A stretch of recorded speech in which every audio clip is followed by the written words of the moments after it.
Bonjour à tous, petit tuto donc pour votre exercice là où il faut tracer une pyramide qui est à l'intérieur d'un pavé droit. Alors je vous demande d'abord de tracer la base de cette pyramide qui est le rectangle EFGH avec ici EF forcément qui est égal à AB avec 5,4. Alors voilà ce que nous allons faire. Nous sommes ici sur GeoGebra 5 graphique. On va placer des points, donc ici E, donc F,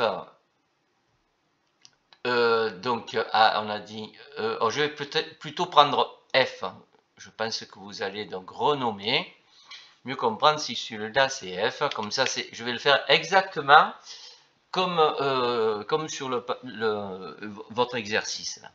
Ensuite, je vais placer G, et vous savez que, donc, où placer G, CG, ça c'est pas celui-là, BC égale 3, donc BC est égal à FG, donc ici, forcément, c'est ici 3. Le point, il s'appelle pas A, il s'appelle G. Ensuite, bien, notre E, il va se trouver, donc, EF est égal à AB et 5,4. Alors, faites attention. Voilà ce que je vous conseille ici. Vous placez le point là. Tac, et c'est... Alors, s'il est comme ça va être forcément... Donc, propriété. Il va avoir pour... Voilà, propriété.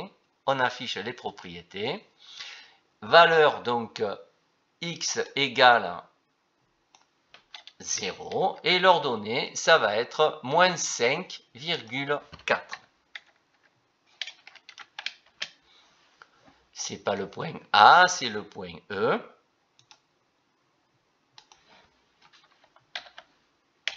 Il nous reste à placer donc le point H qui lui va avoir pour coordonnées 3 et moins 5,4. Donc vous le placez ici, voilà je vous donne la combine. Et la propriété, vous l'avez ici, vous le sélectionnez. Donc renommé, il s'appelle H. Et là donc abscisse 3. On va travailler avec les coordonnées, on va travailler aussi avec les coordonnées en 3D. Donc on n'a pas encore vu un cours, mais comme ça c'est une moyenne de le découvrir en fait. Moins 5,4, moyen bien pratique. Ces 4 points que l'on a placés, je ne vais absolument pas les bouger, sinon après votre rectangle, il ne va pas avoir une bonne mine. Hein.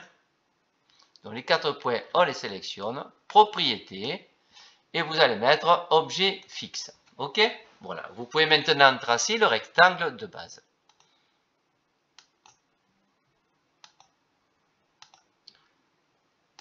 Ce rectangle apparaît. Il vous reste à placer, donc alors je vais, ça j'en ai plus besoin, ça, voilà, à placer le point B qui va se retrouver au-dessus de F, donc abscisse 0, ordonnée 0, et l'altitude ou la cote ici, BC, donc BC, c'est donc CG, c'est 4,2. Donc vous voyez que BF c'est égal à CG, donc 4,2. Alors comment faire pour le placer? On va adopter, si vous le voulez bien, la même technique. Vous allez placer le point et vous allez mettre propriété. Donc, alors là, le point est dans le plan, ça nous embête un petit peu. Donc, on va refaire. Donc, ce point, je ne vais pas le mettre là parce que sinon, là, regardez, je ne pourrais plus le bouger. Donc, il va rester dans le plan, c'est pas bon. Donc, vous le mettez donc quelque part là, tac, voilà. Donc, propriété. Qu'est-ce qu'on veut? Donc, ici, il faut abscisse, on a dit 0 pour bien qu'il soit au-dessus de B. Ordonnée 0. Et la cote ou l'altitude, on a dit 4,2. Attention, pas 4,2. La virgule, pardon, sépare ici les abscisses ordonnées et cotes. Hein. Voilà. Il nous reste maintenant plus qu'à tracer cette pyramide. Alors, on ne va pas la tracer nous-mêmes, on va la tracer grâce à GeoGebra. Et ici, vous voyez donc votre